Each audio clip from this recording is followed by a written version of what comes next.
Bienvenue à vous à l'école prépa au ministère de la parole. Vous êtes donc dans la seconde classe qui s'intitule Connaître les fondements du royaume de Dieu. Nous sommes là pour cela. L'objectif que le Seigneur nous a fixé. Et nous sommes donc dans ce cours, dans ce second cours de cette classe qui est le sacrifice vivant. Nous parlons donc sur le thème de la sanctification, de la consécration et de la sanctification. Et la leçon d'aujourd'hui, c'est la sanctification, le revêtement du corps et de l'esprit de sainteté.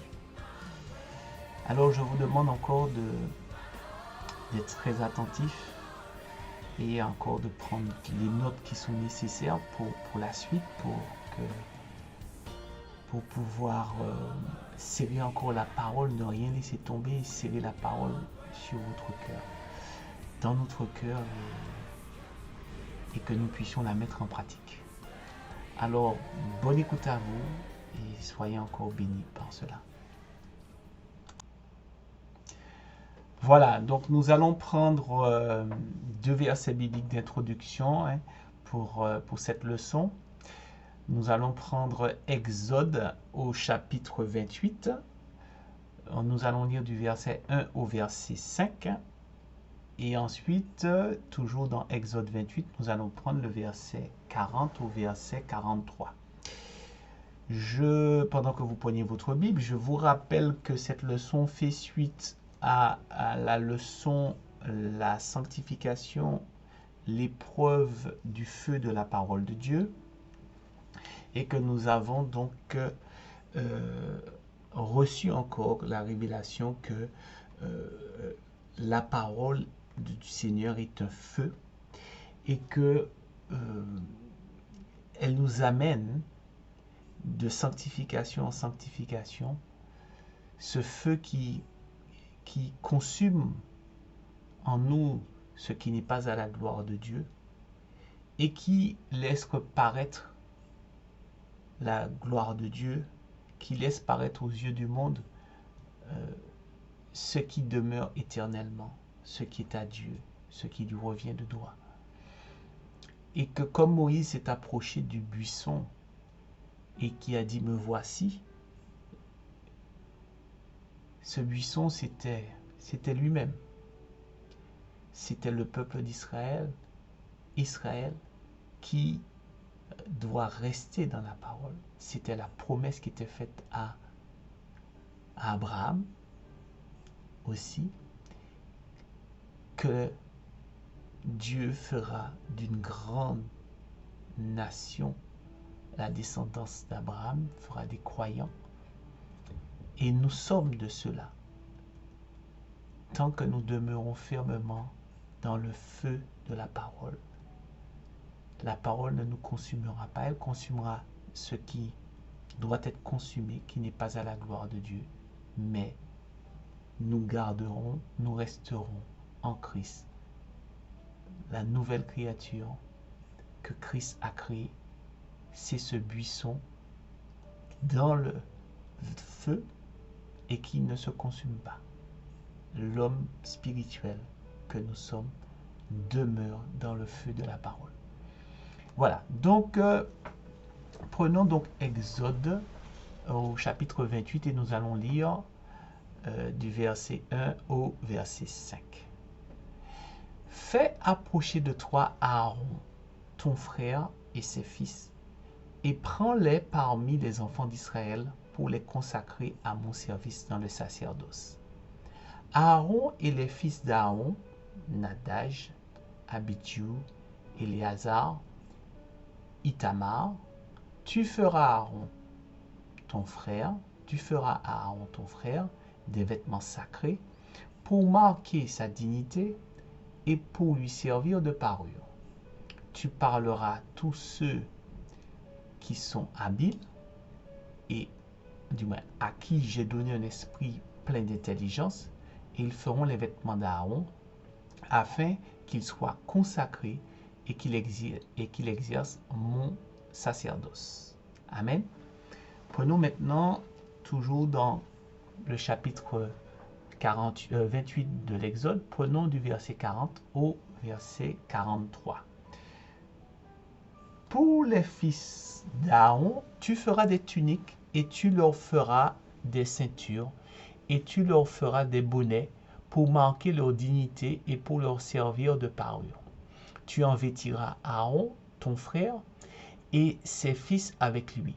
Tu les oindras, tu les consacreras, tu les sanctifieras, et ils seront à mon service dans le sacerdoce. Fais-leur des caleçons de lin pour couvrir leur nudité. Ils iront depuis les reins jusqu'aux cuisses. Aaron et ses fils les porteront, et quand ils entreront dans la tente d'assignation, ou quand ils s'approcheront de l'autel pour faire le service dans le sanctuaire, ainsi ils ne se rendront point coupables et ne mourront point. C'est une loi perpétuelle pour Aaron et pour ses descendants après lui. Amen. Amen. Je vous invite à ce que nous puissions prier pour rendre grâce à Dieu et incliner la tête avec moi en signe d'humilité devant notre Seigneur et devant l'Esprit qui repose sur nous pour pouvoir recevoir et que nous puissions lui demander encore son assistance. Ô Dieu d'amour, Père de gloire, Père 3 fois saint, nous te rendons grâce encore de l'appel à la sainteté que tu nous fais encore en ce jour. Seigneur, ce n'est pas peu. Ce qui fait peur au monde, Seigneur, ta sainteté, tu nous appelles à y rentrer. Tu nous appelles à rentrer dans ce feu. Et Seigneur, tu veux nous revêtir de certaines choses. Et nous voulons recevoir, nous voulons comprendre. Oui, ta parole demeure pour toujours. Et nous voulons demeurer dans ta parole pour toujours. Alors éclaire encore notre esprit. Donne-nous de recevoir. Parce que tu as dit que la connaissance augmentera. Parce qu'il sera nécessaire que la connaissance augmente pour ces temps difficiles que nous sommes en train de vivre.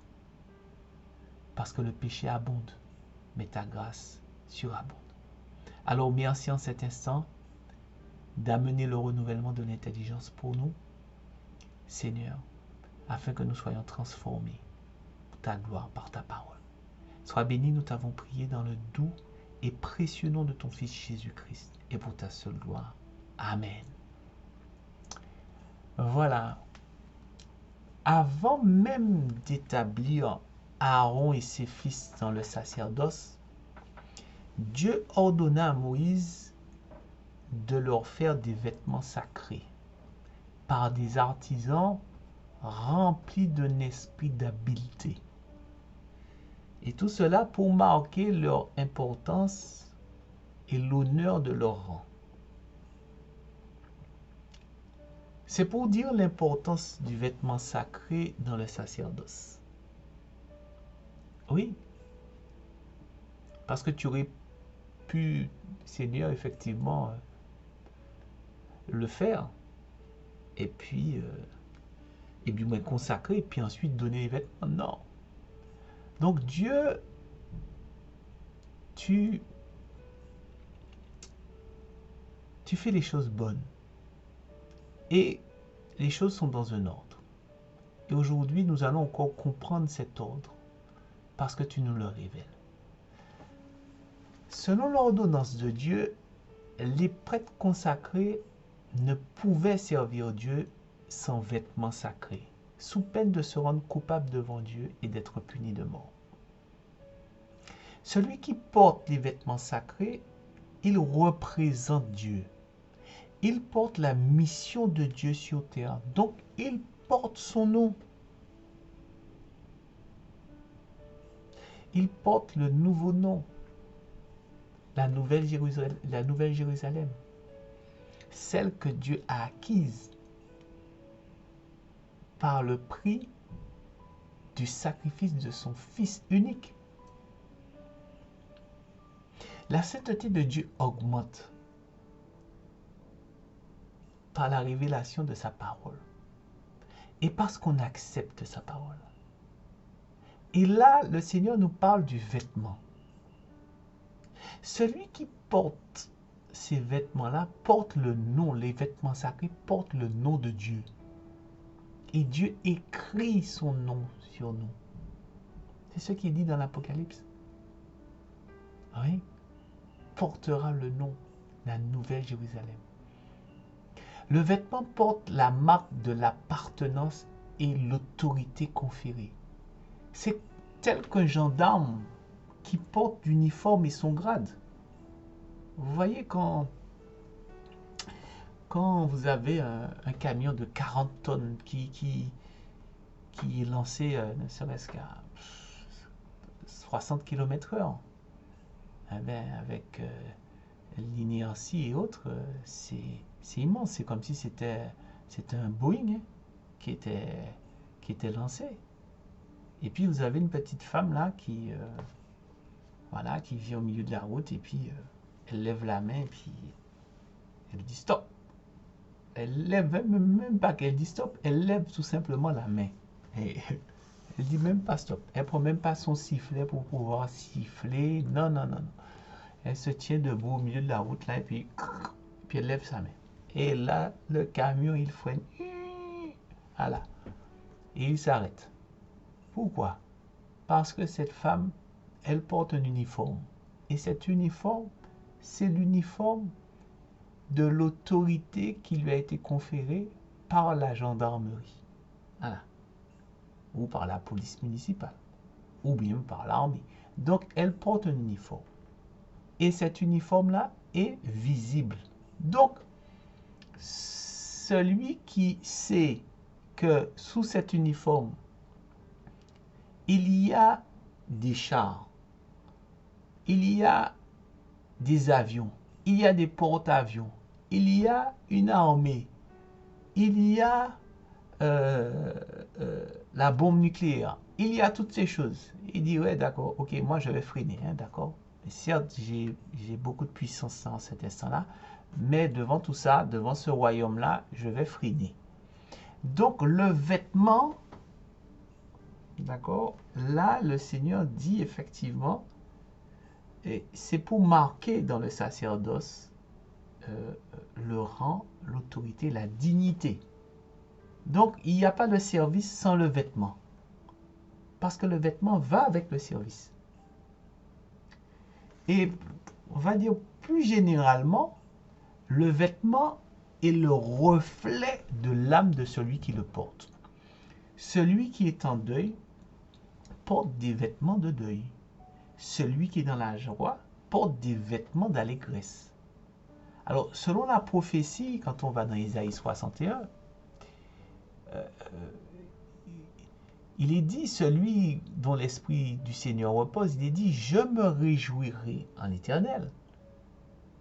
Mon âme sera ravie d'allégresse en mon Dieu, car il m'a revêtu des vêtements du salut, il m'a couvert de manteau de la délivrance.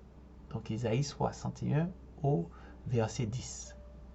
Si nous sommes sauvés en Jésus-Christ, spirituellement nous portons les vêtements du salut et le manteau de la délivrance.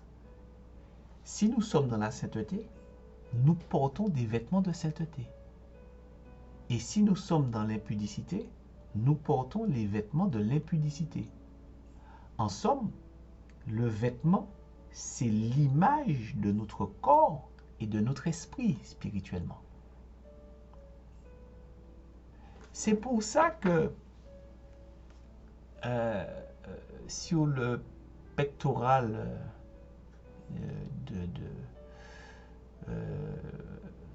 du moins, il faut voir que effectivement dans la alors je ne sais pas si le verset on l'a lu, mais effectivement dans les vêtements, d'accord, sacerdotaux, il y a donc l'éphod qui doit être posé, d'accord, qui doit être du moins le pectoral qui devait être réalisé dans les vêtements sacrés, il y a l'éphod, il y a la robe, d'accord, et une tunique blanche, brodée. Donc, et tout ça devait être réalisé par un artisan qui devait réaliser tout ça. Et selon des règles bien précises. Voilà, la confection de chaque chose, avec les couleurs, avec le type de matériau, parce que toutes ces choses, d'accord, ont une signification spirituelle qu'aujourd'hui nous vivons. Et pour bien comprendre tout cela au niveau du pectoral et de l'éphod, donc sur le pectoral, donc il y a donc ces pierres précieuses, d'accord. L'éphod était posé sur le pectoral et il y avait ces pierres précieuses, 12 pierres précieuses qui étaient posées sur l'éphod. Et chacune des pierres portait le nom d'une des tribus d'Israël. Voilà. Et donc, le sacrificateur portait la cause d'Israël. Il portait les 12 tribus quand il se présentait. C'était des pierres précieuses. Aux yeux de Dieu, ce peuple est précieux.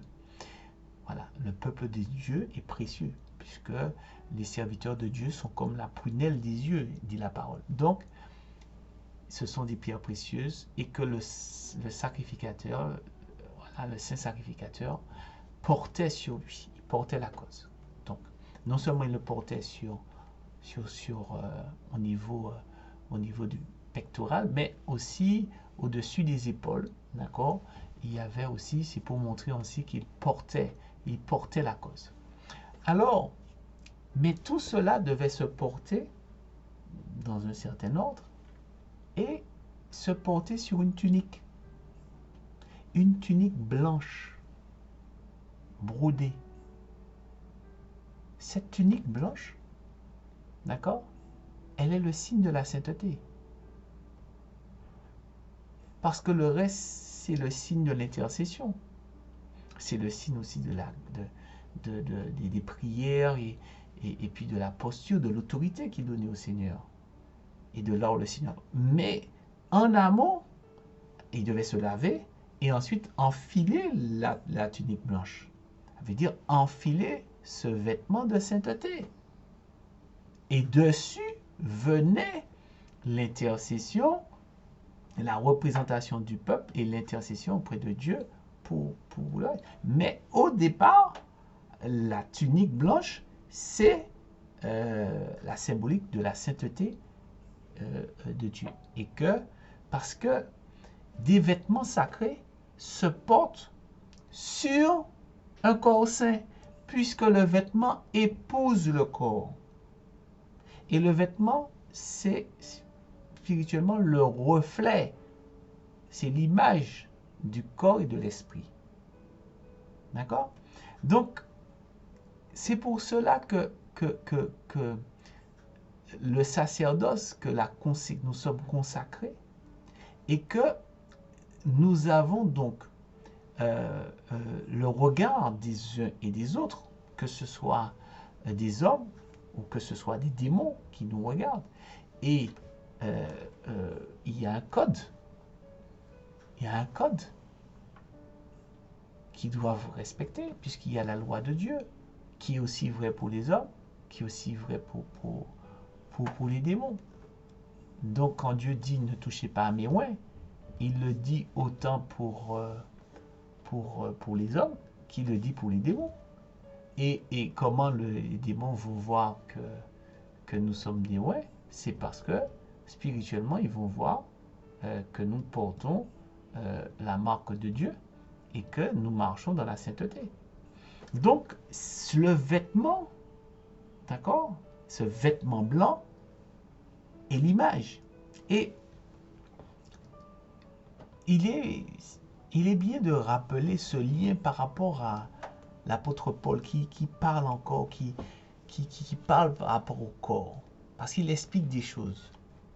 Parce que dans tous les péchés, il faut bien expliquer en somme.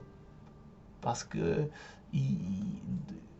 Dans le péché, il y a ceux qui sont extérieurs au corps et puis il y a ceux qui sont à l'intérieur du corps.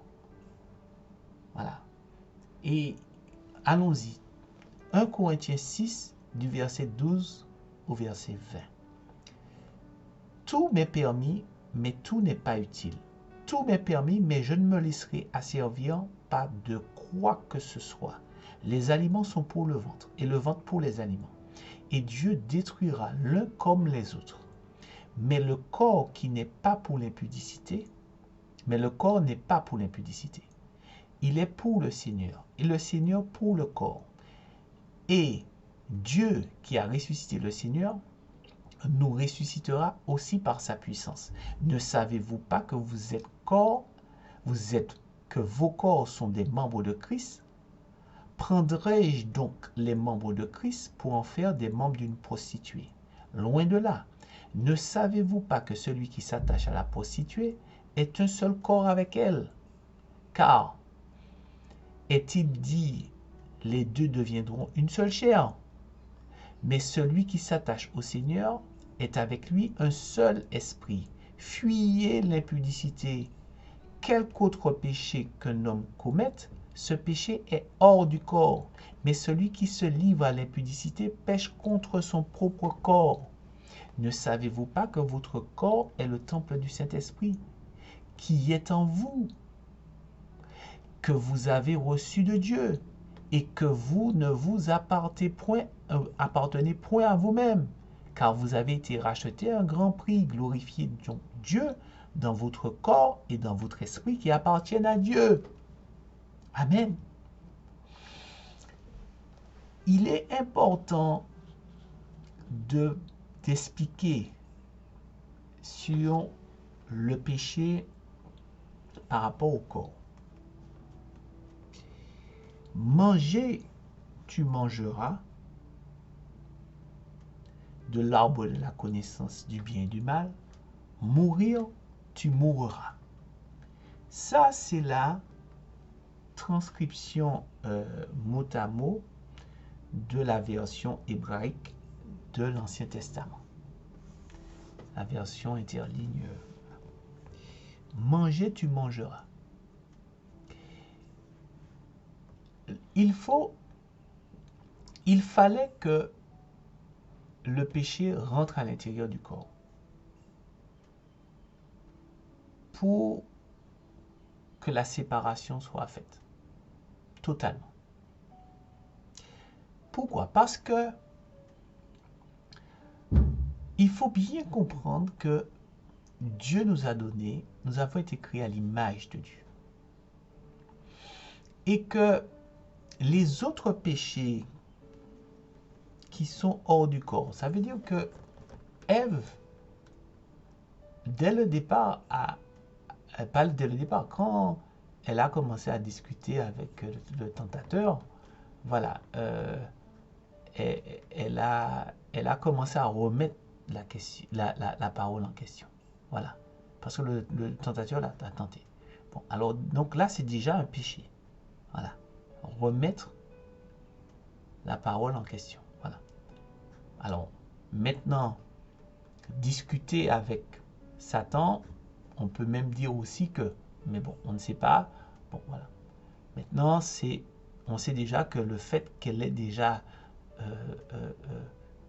accepté déjà des choses par rapport à la parole, c'est qu'elle... Mais maintenant, il faut que ce péché rentre. Donc, il faut qu'elle mange. Il fallait manger. Ça ne suffisait pas à Satan de lui dire, voilà, Dieu dit ça, mais c'est faux, admets que c'est... Non, non, non.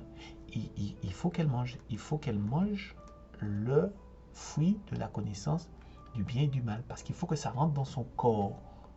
Parce qu'une fois que ça rentre dans son corps, l'iniquité rentre. Le péché rentre dans le corps. Et si le péché rentre dans le corps ne peut plus être le temple du Saint-Esprit. Alors que les autres péchés sont hors du corps, ça veut dire que le Saint-Esprit peut encore nous convaincre de repentance. Mais le péché qui est rentré dans le corps corrompt le corps. Et donc le Saint-Esprit ne peut pas rester dans le corps, puisque le corps devient un corps qui appartient au péché. Donc c'est pour ça que l'apôtre Paul précise que le péché de l'impudicité, qui est l'adultère et autres, de livrer son corps à l'impudicité, à l'adultère, d'accord, c'est le péché qui... Alors, c'est pour ça que dans l'Ancien Testament, les adultères étaient punis de mort, étaient punis de lapidation. Puisque cela faisait rentrer dans le corps, le peuple, d'accord, de l'impudicité et qui souillait totalement le temple du Saint-Esprit. Et donc, ce n'était plus le temple du Saint-Esprit. Alors, ces vêtements que le Seigneur nous donne, cette parure que le Seigneur nous donne, la parure de sainteté, c'est pour que le Saint-Esprit demeure en nous. C'est le signe que le Saint-Esprit est en nous. La sainteté, le vêtement de sainteté, est le signe que nous sommes le temple du Saint-Esprit. Jésus, lui aussi, il est rentré avec des vêtements sacrés. Oui. Je vous rappelle que notre Seigneur est l'agneau de Dieu. D'accord? Il est l'agneau qui s'est sacrifié pour le péché. D'accord? Mais il est aussi le souverain sacrificateur qui nous a aussi présenté, qui s'est présenté pour nous. Donc, la loi de Dieu, elle est là, et donc il ne pouvait le faire sans vêtements sacrés. Donc, lorsque Dieu menait son ministère, lorsque Jésus menait son ministère sur terre, il était vêtu aussi des vêtements sacrés. Donc, ces vêtements sacrés qu'il portait, c'était les vêtements de sainteté. L'éphod qu'il portait sur lui, d'accord, avec le pectoral, tous ces autres, tout cela, c'était tout simplement nos noms qui portaient le saint sacrificateur en Israël, portait donc les noms des 12 tribus d'Israël, et le Seigneur porte non seulement les tribus, mais aussi portait le nom des peuples rachetés, des peuples, de ceux du peuple païen qui acceptaient sa parole, et le Seigneur s'est présenté avec ce vêtement qui s'est présenté devant notre Père. Donc le vêtement sacré, c'est notre corps, et ce corps doit être un corps saint, un corps glorieux, et donc, et son corps, il s'est présenté avec tous nos noms. Tous nos noms, il s'est présenté avec ces noms et présenté, Père, pardonne-leur, car ils ne savent pas ce qu'ils font. Pardonne, pardonne, pardonne, Père. Et je me donne en sacrifice. C'est ce corps de sainteté que le Seigneur, c'est ce vêtement de sainteté. Et donc, l'apôtre Paul, qui dit aux Romains, on va lire dans le verset, au chapitre 6, du verset 12 au verset 19, il dit que le péché ne règne donc point dans votre corps mortel. Et n'obéissez pas à ses convoitises. Ne livrez pas vos membres au péché comme des instruments d'iniquité, mais donnez-vous vous-même à Dieu, comme étant vivants de mort que vous étiez, et offrez à Dieu vos membres comme des instruments de justice, car le péché n'aura point de pouvoir sur vous, puisque vous êtes non sous la loi, mais sous la grâce. Et au verset 17, il dit, mais grâce soit rendue à Dieu, de ce que, après avoir été esclave du péché, vous avez obéi de cœur à la règle de doctrine dans laquelle vous avez été instruits. Ayant été affranchis du péché, vous êtes devenus esclaves de la justice. Je parle à la manière des hommes à cause de la faiblesse de votre chair. De même donc que vous avez livré vos membres comme esclaves à l'impureté et à l'iniquité pour arriver à l'iniquité.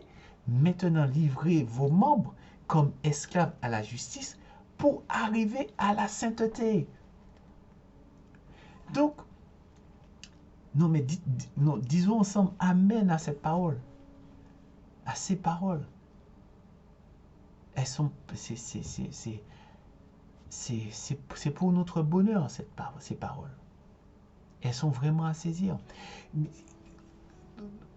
Le corps de sainteté que le Seigneur nous demande de saisir, ce vêtement de sainteté, c'est d'offrir à Dieu nos membres. C'est la présentation qu'on a vue lors de la leçon précédente, que Aaron et ses fils présentaient la part du bélier avec les pains, les gâteaux, tous ces autres. Donc, c'est ça qui est présenté. Donc, offrez vos membres comme des instruments de justice. Voilà. Offrez-le en sacrifice vivant. Et on l'offre sur l'Holocauste. On l'offre sur le sacrifice de Christ. C'est parce que le sacrifice de Christ, il brûle. C'est l'Holocauste qui est agréable à Dieu. Et ça, là, nous offrons. Et c'est ce vêtement-là que nous avons. C'est cette parure que nous avons. C'est cette parure. Elle est... Et elle nous donne droit à quelque chose. Elle nous donne droit. Elle nous donne droit à ne plus être esclave du péché. Elle nous donne droit de résister et d'avoir la force, d'avoir le pouvoir. Parce que le péché n'a plus de pouvoir sur nous. Ce que nous, là où la chair, où nos convoitises étaient plus fortes, où on n'arrivait pas à dire non pour ça, non pour les gâteaux, l'excès de boire et de manger, puisqu'on n'arrivait pas à tenir. Mais Dieu nous donne ce vêtement de sainteté. Parce que nous offrons. Il ne nous demande pas de combattre le péché par nous-mêmes. Nous n'allons pas réussir, il est plus fort que nous. Mais il nous demande d'offrir notre corps. Offre ton corps sur le sacrifice de Christ. Ne va pas combattre le péché. Tu vas être terrassé. Non, tu vas être terrassé. Ta nature, tu vas vouloir le combattre. Ta nature est pour le péché. Ta nature aime le péché. Quand tu vas dire, je vais résister, je vais résister, je vais résister, eh bien, écoute, ta nature, dès qu'elle va voir le péché pointer son nez là, ta nature va courir vers le péché. Et puis tu vas te retrouver dedans, tu vas dire, ah, mais j'ai encore été faible, j'ai encore été... Mais non, mais c'est pas ça. Dieu ne te demande pas de le combattre. Dieu te demande d'offrir ton corps et tes membres. Offre à l'Éternel. Va déposer tout ça, d'accord, sur le sacrifice de Christ.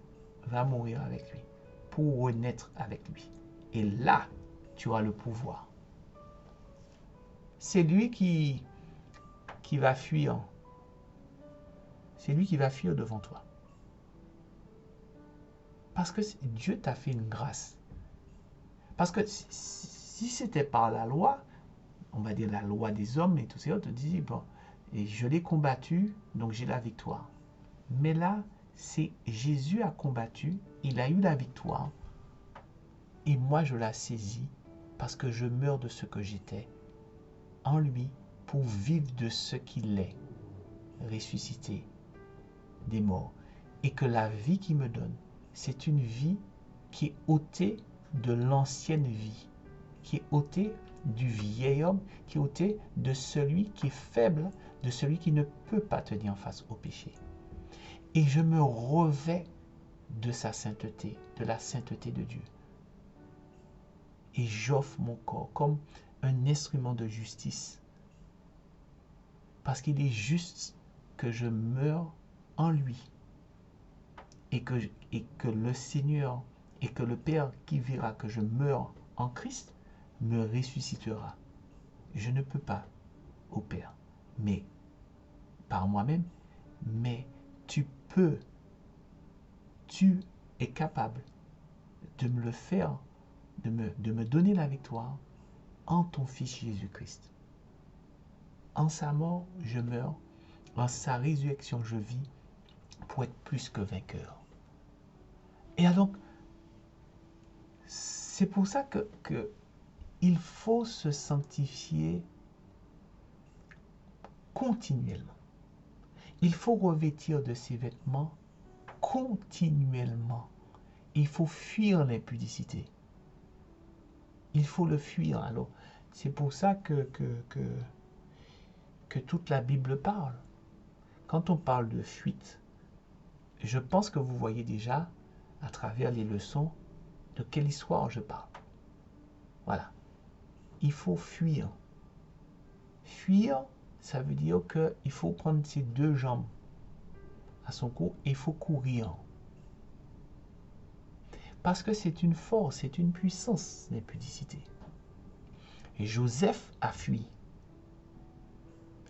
Combien se diraient, mais je suis fort, je vais résister. Non, la Bible dit à certains moments, fuis, cours, éloigne-toi de ça.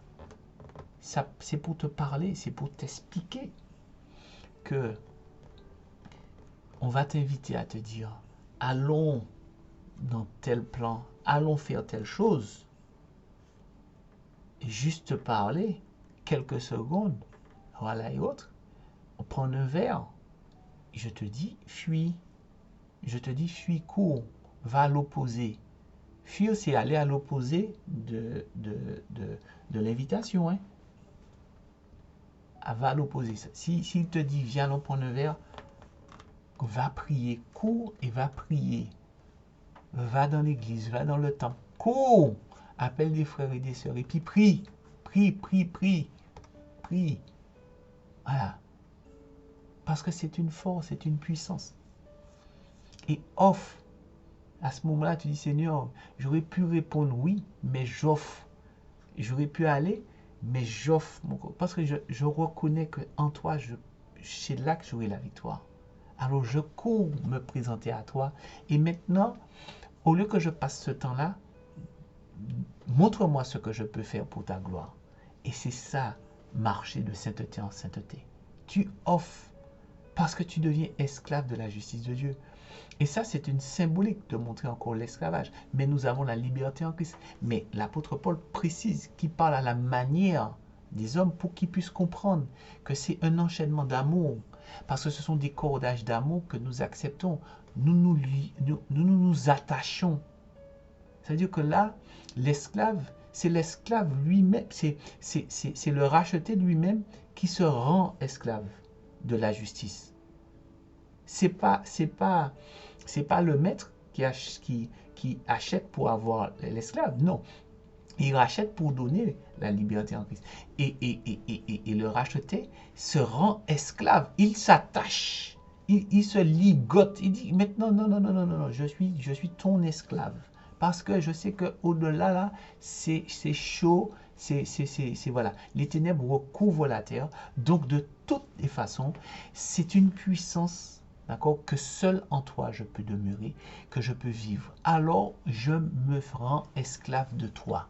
Voilà. Tout ce que je te demande, c'est sois mon maître. Sois mon maître. C'est tout ce que je te demande. Accorde-moi de pouvoir loger dans ta maison.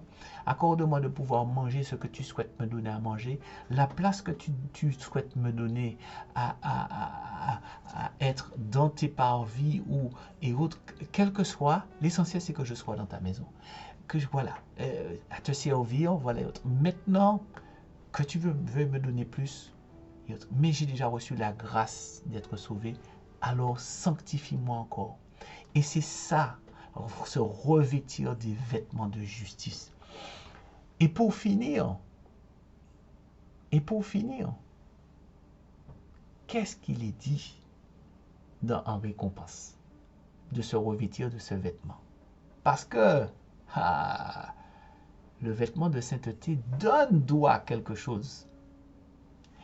Parce que tu viens avec le vêtement de sainteté. Tu te revêts du revêtement de sainteté. Mais le vêtement de sainteté te donne droit à quelque chose. Oui, il te donne droit. Parce que la sainteté dans la parole c'est une promesse. La parole te fait passer par un feu. Tu renonces à certaines choses et tu marches dans la promesse de la parole qui t'éprouve. Mais au bout, il y a quelque chose. Oui, tu es esclave de la justice. Mais, et je ne vais pas dire mais, et la justice sera établie en son temps dans toutes les promesses que Dieu a effectuées. Allons dans l'Apocalypse 3, du chapitre 1 au chapitre 5. Écrit à l'ange de l'église de Sardes. Voici ce que dit celui qui a les 7 esprits de Dieu et les 7 étoiles. Je connais tes œuvres. Je sais que tu passes pour être vivant, mais tu es mort. Sois vigilant et affermis le reste, qui est sur le point de mourir, car je n'ai pas trouvé tes œuvres parfaites devant mon Dieu. Rappelle-toi donc comment tu as accepté et entendu la parole. Garde-le et repens-toi. Si tu ne restes pas vigilant, je viendrai comme un voleur, sans que tu saches à quelle heure je viendrai te surprendre. Cependant, tu assautes quelques personnes qui n'ont pas souillé leurs vêtements. Elles marcheront avec moi en vêtements blancs, parce qu'elles en sont dignes.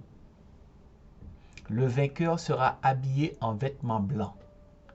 Je n'effacerai pas son nom du livre de vie et je le reconnaîtrai devant mon Père et devant ses anges. Amen. Amen.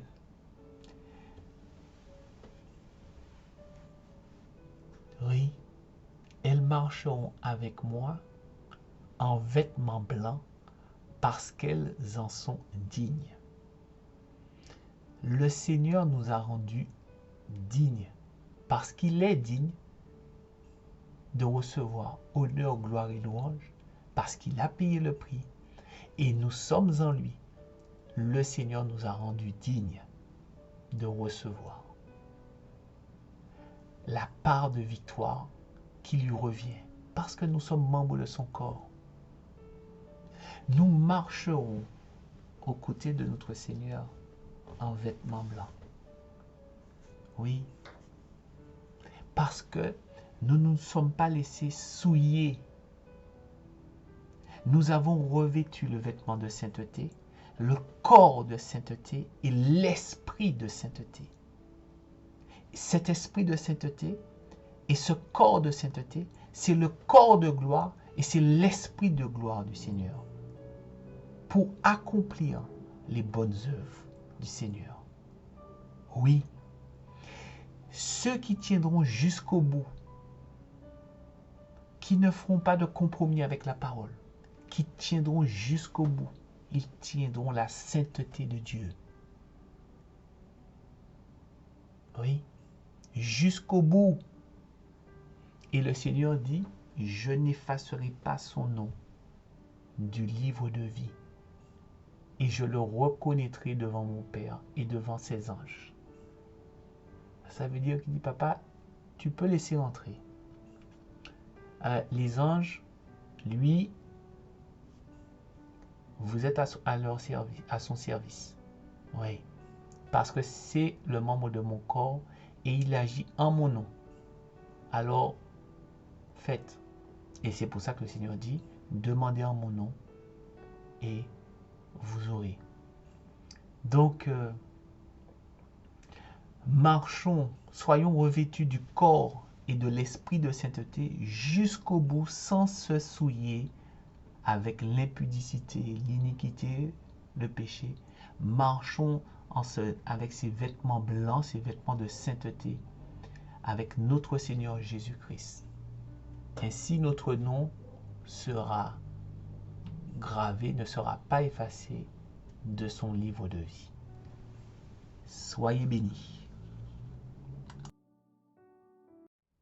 Voilà, nous arrivons donc au terme de ce cours, le sacrifice vivant, donc la deuxième partie de ce cours.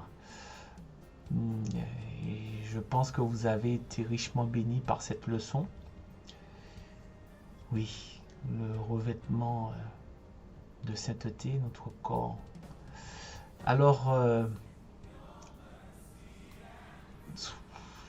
je ne peux que dire merci au Seigneur et je ne peux que dire aussi merci à vous. Merci à vous parce que je sais que ce que Dieu a commencé avec vous, il l'amènera à la perfection.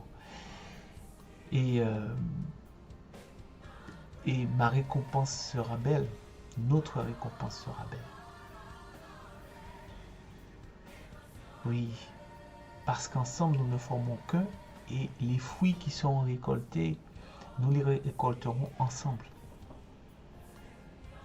Le vêtement de sainteté que vous portez, que vous allez vous revêtir, que nous allons nous revêtir progressivement de sainteté en sainteté,